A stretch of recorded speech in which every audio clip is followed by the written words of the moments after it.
Um crime cruel. A polícia descobre que o homem que ficou conhecido por velar a mãe sozinho teve a morte encomendada por um matador de aluguel. Goiás registra 3 vezes mais mortes pela Covid nos primeiros 15 dias de julho, comparando com o mesmo período do mês passado. E a doença segue avançando para o interior do estado. Em Santa Helena, o número de casos dobrou em uma semana. Um aumento de 55%. E a quantidade de mortes dobrou. Municípios goianos fazem testagem em massa e governo decide monitorar os casos de Covid por celular. E em Jataí, a polícia incinera quase 3 toneladas de droga. Vamos juntos, o Jornal Anhanguera desta quarta-feira já está no ar.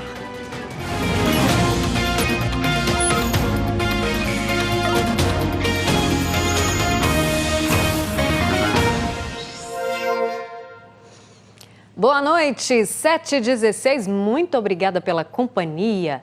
10 quilos de pasta base de cocaína foram apreendidos pela Polícia Rodoviária Federal em Morrinhos, no sul do estado. A droga foi encontrada num mostruário de semijoias. O Jonathan Moreira tem as informações pra gente. Boa noite para você, Jonathan.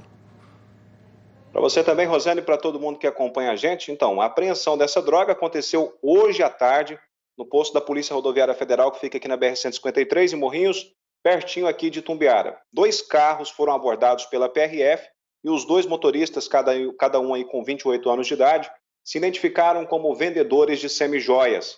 Eles disseram que saíram lá de Londrina, no Paraná, estavam indo para Goiânia para comprar mercadorias e no momento dessa conversa eles ficaram bastante nervosos, entraram em contradição e isso chamou a atenção dos policiais que resolveram fazer uma busca minuciosa dentro dos carros. Foi aí que encontraram esses 10 quilos de pasta base de cocaína que estavam escondidos em uma caixa, misturado ali em meio aos mostruários de semijoias. Os homens, então, disseram para a polícia que eles receberiam R$3.000 pelo transporte da droga. Os 2, claro, ficaram presos e agora devem responder pelo crime de tráfico de drogas, Rosane. Tá certo, Jonathan. Muito obrigada pelas informações. E olha, a Polícia Civil incinerou cerca de 3 toneladas de drogas em Jataí. Sobre esse assunto, a gente vai falar então com o Bruno Dourado. Boa noite, Bruno. Para você, toda essa droga foi apreendida aí na região? Oi, Rosane, boa noite para você, boa noite a todos. Nós falamos ao vivo da porta da Delegacia de Polícia Civil, que apreendeu boa parte dessa droga aqui na região, viu? Nas cidades de Jataí, Serranópolis e Itajá. Cocaína, maconha e skunk, que é uma versão mais forte da maconha, somam 3 toneladas de drogas apreendidas nos últimos 20 dias pela Polícia Civil e também pela Polícia Militar durante operações e patrulhamentos. Toda essa droga foi incinerada hoje pela manhã, com a participação da Polícia Técnico-Científica, Vigilância Sanitária e com o apoio de uma indústria aqui da cidade que cedeu toda a estrutura para queimar esses entorpecentes. A droga estava na 14ª Delegacia de Polícia Civil, aguardando aí essa incineração que aconteceu hoje pela manhã. Rosane, volto com você.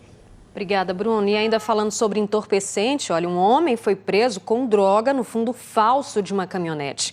A carroceria da caminhonete estava coberta com uma placa de ferro e debaixo dela estava escondida a cocaína. O motorista foi flagrado pela Polícia Militar em Montes Claros de Goiás e diz que recebeu R$5.000 para buscar a droga na Bolívia e trazer para Goiás. A droga foi apreendida e o motorista levado para a Polícia Federal em Goiânia.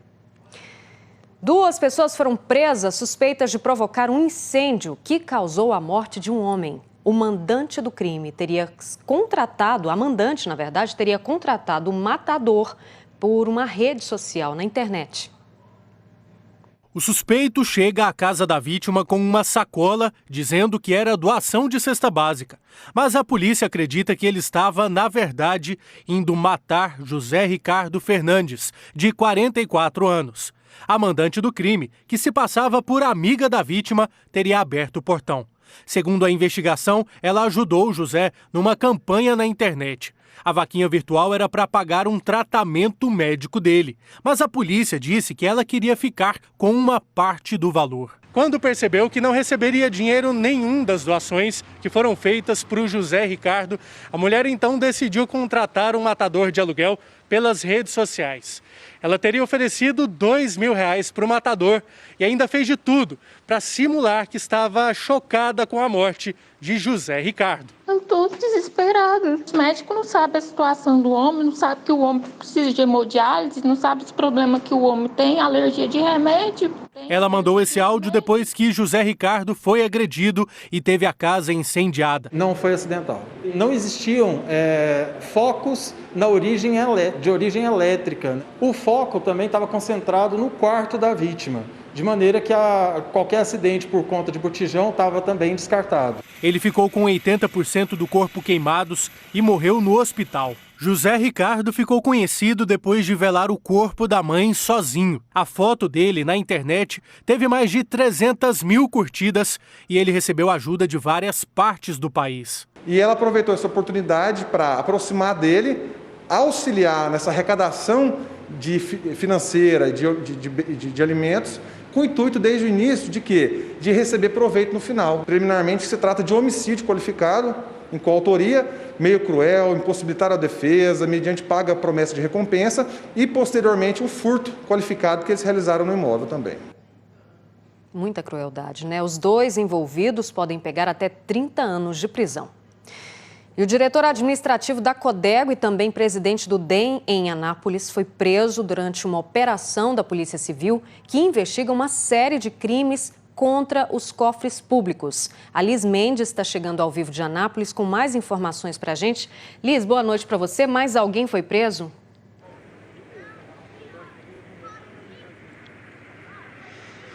Boa noite para você, Rosane. Boa noite a todos. Olha, além de Carlos Toledo, o diretor administrativo da Codego, que é conhecido como Cacai Toledo, também foram presos o Wellington Fernandes Rodrigues, o Nenzão, que é ex-prefeito de Campinaçu, e também um empresário de Cuiabá, no Mato Grosso. Essa operação da Polícia Civil, que cumpriu esses mandados de prisão e outros mandados de busca e apreensão em 20 endereços diferentes, investiga crimes contra a administração pública, corrupção passiva e ativa, lavagem de dinheiro e fraude em licitação.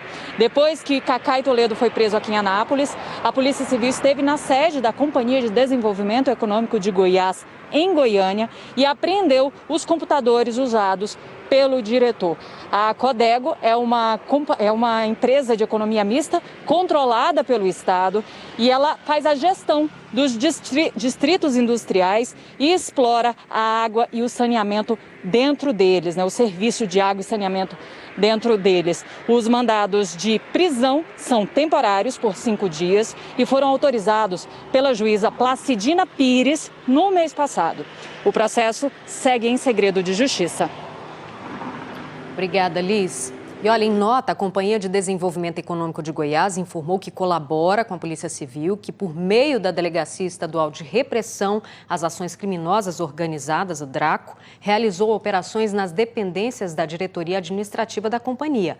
A Codego reafirma seu compromisso com a transparência e diz que vai aguardar a conclusão das investigações. O advogado de defesa de Carlos Toledo diz que o diretor da Codego é inocente e que vai provar isso em juízo. Até agora não conseguimos resposta dos advogados do ex-prefeito de Campinaçu e do empresário que também foram presos na operação. E a Covid-19 continua crescendo no interior do estado. Em Santa Helena, em apenas uma semana, o número de mortes dobrou e os casos confirmados da doença aumentaram 55%. O Daniel entende que precisa fazer a parte dele. Mudou totalmente minha rotina.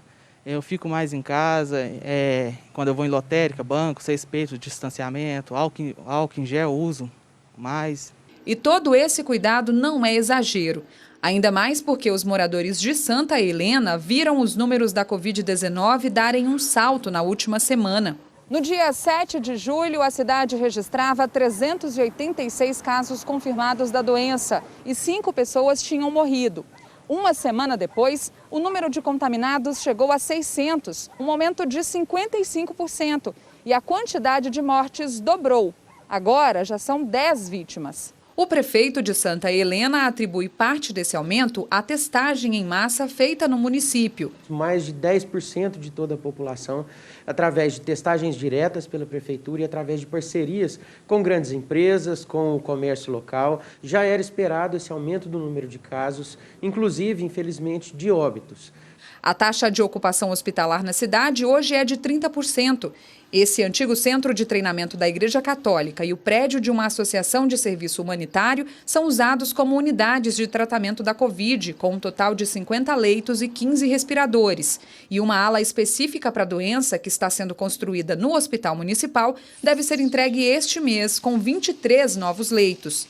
O comércio segue o escalonamento do governo estadual e está agora no período de flexibilização. Um alívio para o Jandir Paulo, que pôde abrir a loja de novo. É como se a gente estivesse se afogando, começou a agarrar em alguma coisa e daí pensa assim, vamos ver se vai dar certo, vamos indo devagarinho. Então nós vamos ter que adequar a essa doença. O mundo não vai ser mais como era, mudou. E nós vamos ter que adequar essa doença e fazer o que é para ser preciso para sobreviver e ver se nós dá a volta por cima, né? E o governo do estado vai monitorar os casos de Covid-19 pelo celular, além de continuar com as testagens. Rio Verde, na região sudoeste do estado, que já tem mais de 7.600 casos confirmados, está entre as cidades que poderão aderir ao monitoramento e a testagem também. O Arildo Palermo já está me esperando, tem os detalhes. Boa noite, Arildo.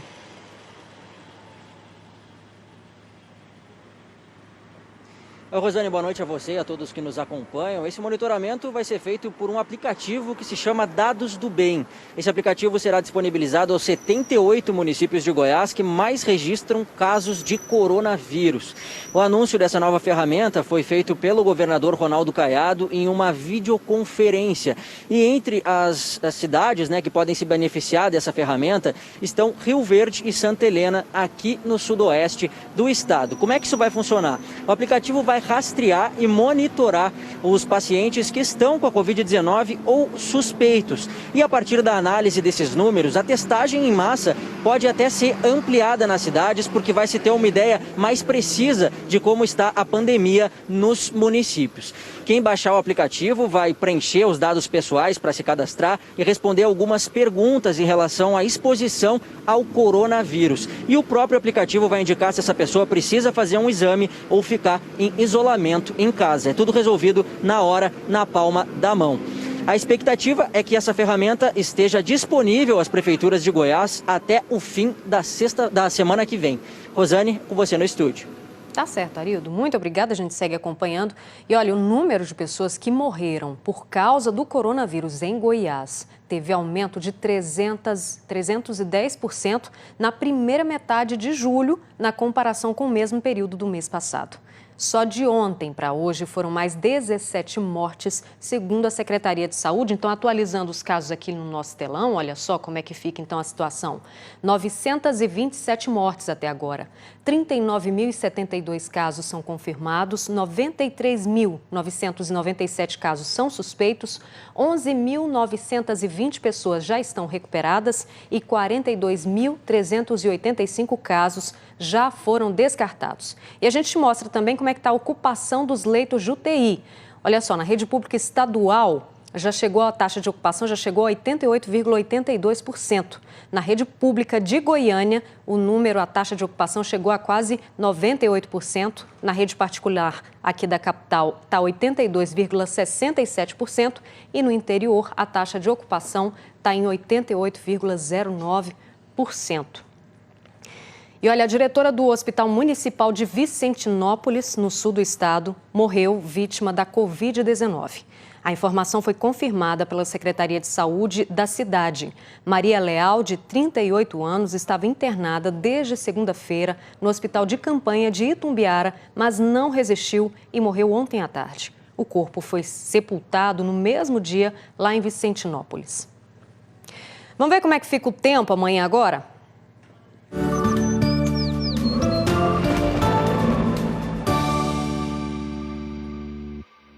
A quinta-feira segue com temperaturas amenas pela manhã e umidade do ar em queda à tarde. A menor temperatura registrada no estado vai ser de 14 graus no leste, sul e centro-oeste. Cesarina e Anicuns registram máxima de 31 graus. Cumari fica entre 15 e 30 e Jataí com máxima de 31 e umidade do ar em 24%. A seguir, o Ministério Público do Estado está de olho em gastos das prefeituras com o coronavírus. Em Alto Paraíso, por exemplo, o MP recomendou que a prefeitura publique todos os gastos com a pandemia no site do município. Um projeto goiano que incentiva a ressocialização de detentos no presídio de Alto Paraíso está concorrendo a um prêmio internacional. Agora são 7...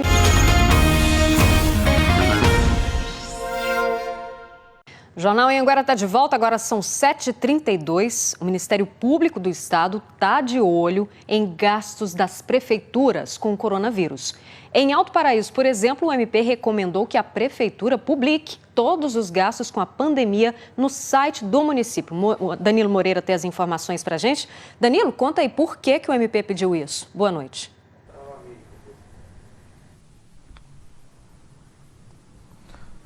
Oi, Rosane, boa noite para você, boa noite para todo mundo que acompanha o J2.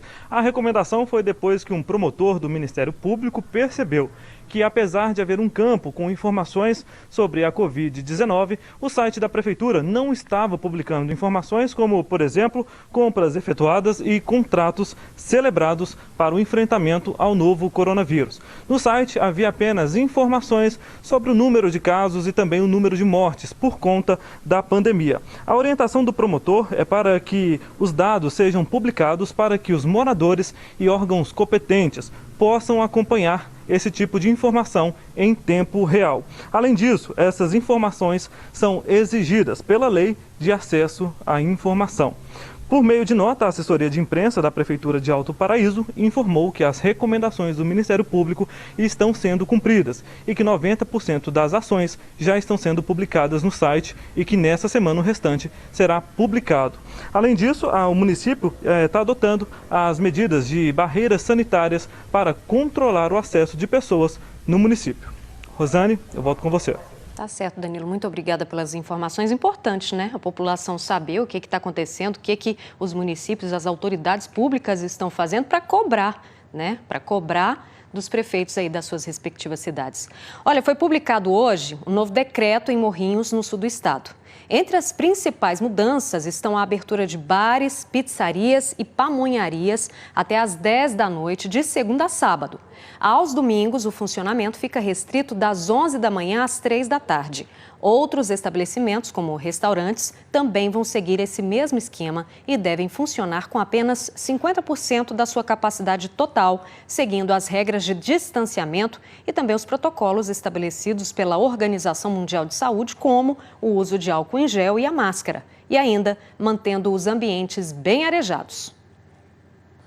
E em Jataí, o comércio funcionou hoje normalmente. O prefeito da cidade decidiu revogar o decreto que mantinha as portas do comércio fechadas, porque conseguiu ampliar as vagas em enfermarias e UTIs para tratamento da Covid-19.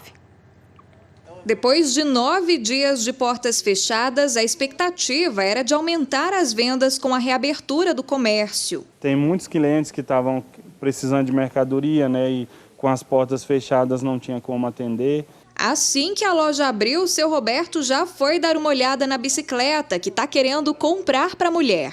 Fechada, assim, igual da delivery, coisa aí, você não vê direito, né? Entre os motivos apresentados pela prefeitura que levaram à decisão de revogar o decreto que previa o fechamento do comércio até o dia 19, está a ampliação da capacidade hospitalar de Jataí. O município tem agora 23 leitos de enfermaria, 10 leitos de UTI e outros 10 leitos de UTI estão sendo instalados, todos para atendimento exclusivo de pacientes diagnosticados com o novo coronavírus. Aqui em Jataí, 10 pessoas morreram vítimas da Covid-19. São 720 casos confirmados. E até o fim de julho, 8.700 jataienses devem fazer o teste rápido para diagnóstico da doença. O objetivo da testagem em massa é ter informações mais reais sobre a situação de Jataí para que novas ações de prevenção sejam tomadas caso necessário. Enquanto isso, seguem as regras básicas: atendimento com capacidade reduzida nos estabelecimentos, uso de máscara e higienização. Álcool em gel, com aviso, que é para higienizar as mãos antes de tocar os produtos. Para se a pessoa estiver contaminada, mesmo que ela não saiba, um próximo pode pegar, se pegar no mesmo produto. Higienizando a loja todo dia de manhã, Olha, só é importante lembrar que para o comércio continuar com as portas abertas é preciso a colaboração não só do comerciante, mas da população também para evitar aglomeração, gente, tá? O comércio lá em Jataí, os comerciantes fizeram vários protestos, a gente mostrou aqui no jornal pedindo aí a reabertura do comércio, está aí o comércio reaberto, mas agora tem que colocar a mão na consciência, evitar aglomeração para evitar aí a disseminação da pandemia. E olha, hoje teve fiscalização do Procon em Lusiânia. Entre os alvos dos agentes estavam supermercados e farmácias. Alguns produtos estavam com preço muito acima do praticado em alguns estabelecimentos da cidade. Hoje, os alvos foram lojas de materiais de construção e supermercados em Lusiânia.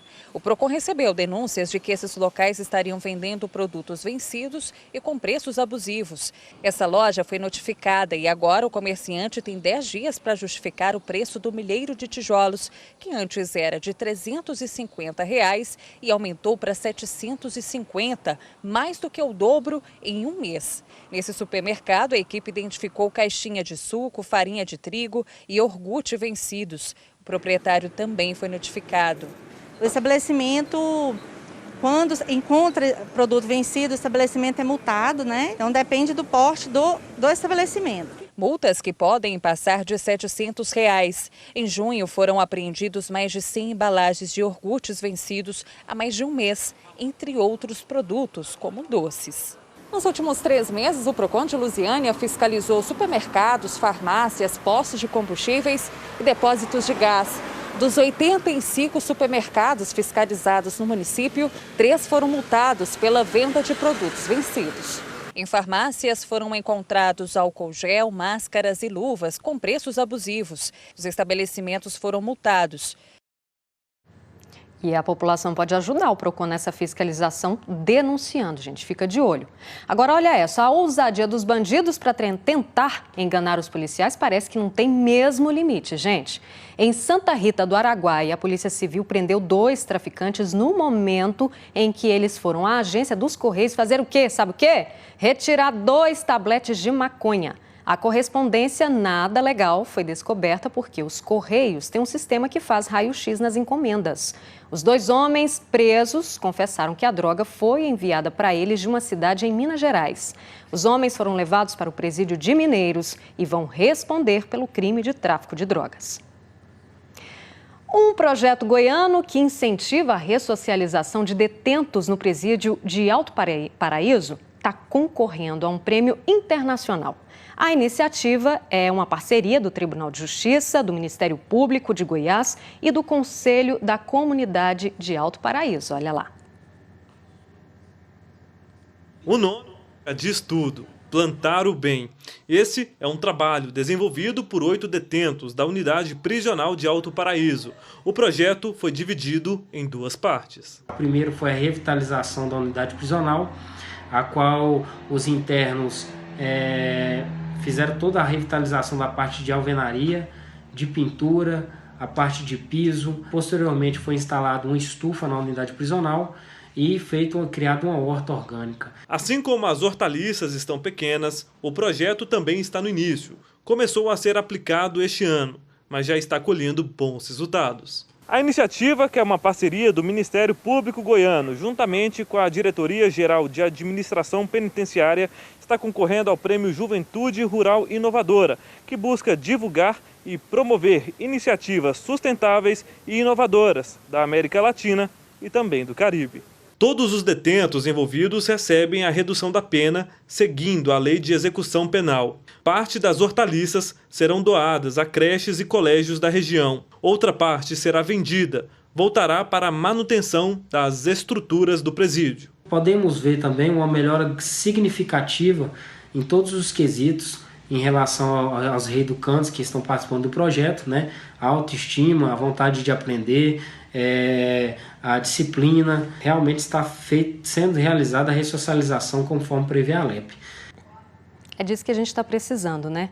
Em vez de o detento ficar ali recebendo drogas, celular que são lançados pelo muro, gente que tenta entrar lá dentro com colchão, com sabonete. É isso, né? Colocar o detento para fazer alguma coisa bacana. E olha, o projeto Plantar o Bem concorre na categoria Segurança Alimentar em reconhecimento às iniciativas que promovam ou garantam o direito das populações rurais da América Latina e Caribe ao acesso a alimentos de qualidade. Chegou a hora da nossa imagem do dia e é a prova de que com iniciativa e ideias simples é possível trazer beleza e encantar as pessoas. Quer ver? Olha só, os moradores do setor Forteville, em Goiânia, usaram pneus velhos como matéria-prima para fazer uma verdadeira obra de arte. Eles reformaram uma praça lá no bairro. Os pneus velhos ganharam diferentes formas para abrigar flores. Bastou tinta e um pouco de criatividade e pronto.